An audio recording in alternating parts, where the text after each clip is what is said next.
12th max exercise 4.3ல 4thல third sum find the value of அப்படினு கேட்டிருக்காங்க.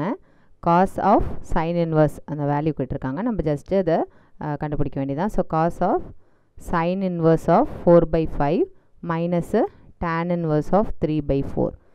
இங்கே காஸ்க்கு பக்கத்தில் உள்ளார இருக்கிற டேர்ம்ஸை என்ன செய்யணும், காசாக மாற்றிக்கணும். ஓகேவா, அப்போ தான் நம்ம சால்வ் பண்ண முடியும். ஸோ சைன் அண்ட் டேனுன்னு இருக்குது, சைனையும் டேனையும் நம்ம காசாக மாற்றிக்கணும்.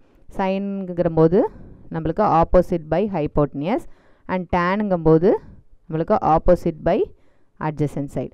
தனித்தனியாக கண்டுபிடிக்கணும். இதையும் ரிலேட் பண்ணிடக்கூடாது. சைனுக்கு இதுக்கு தனியாக ஒரு ட்ரையாங்கிள் வரையணும்னு கூட அவசியம் இல்லை. நம்மளுக்கு ஃபார்முலா அப்படியே தெரிஞ்சதுனாலும் அப்படியே போட்டுக்க வேண்டியதான். இது நம்மளுக்கு காசாக மாற்றணும்னா நம்மளுக்கு என்ன செய்யணும், adjacent by hypotenuse. So hypotenuse ஏற்கனவே தெரியும், அட்ஜசன்ட் மட்டும் கண்டுபிடிக்கணும். ஸோ அட்ஜசன்ட் வேணும் அப்படின்னா hypotenuse square minus opposite square, அதுக்கு ரூட் எடுக்கணும்.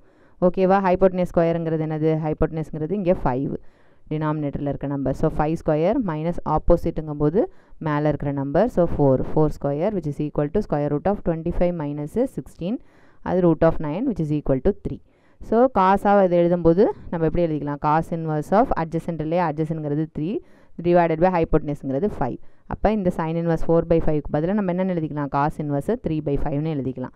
நெக்ஸ்ட்டு அதே மாதிரி நம்ம டேன் இன்வர்ஸ்க்கு எழுதிக்கலாம். டேன் இன்வர்ஸ் ஆஃப் 3/4ன்னு இருக்குது.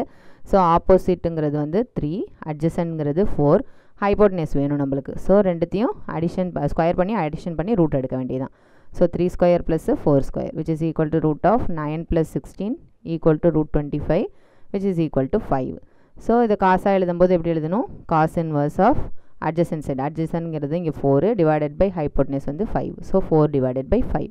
ஸோ இதை அப்படியே மாற்றி எழுதிக்கிங்க. காஸ் ஆஃப் இந்த டேர்முக்கு ஃபஸ்ட்டு டேர்முக்கு எங்கே ஆன்சர் கண்டுபிடிச்சோம் அப்படின்னா இதோ இருக்குது,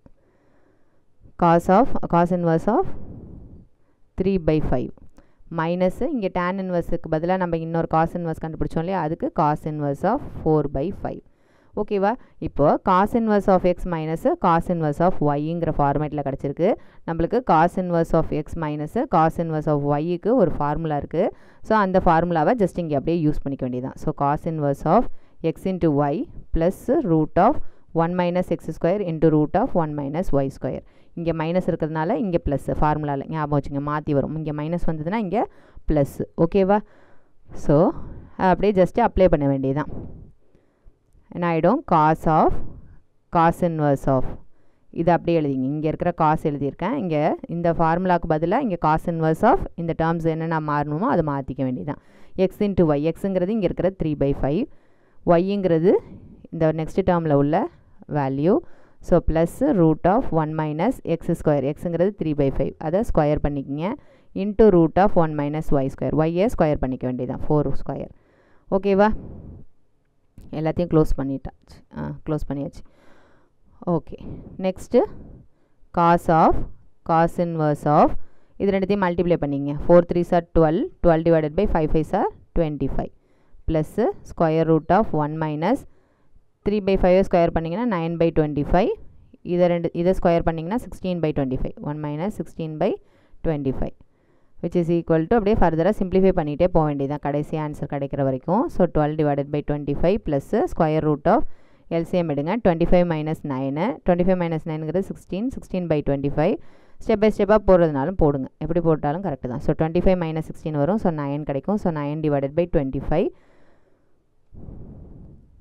next which is equal to cos inverse of 12 divided by 25 plus எல்லாத்துக்கும் ரூட் எடுத்துட்டிங்கன்னா 4/5 கிடைக்கும், இதுக்கு 3/5 கிடைக்கும் which is equal to cos inverse of 12/25 plus இது ரெண்டுத்தையும் மல்டிப்ளை பண்ணுங்க. 4 3s are 12 divided by 25, 12/25.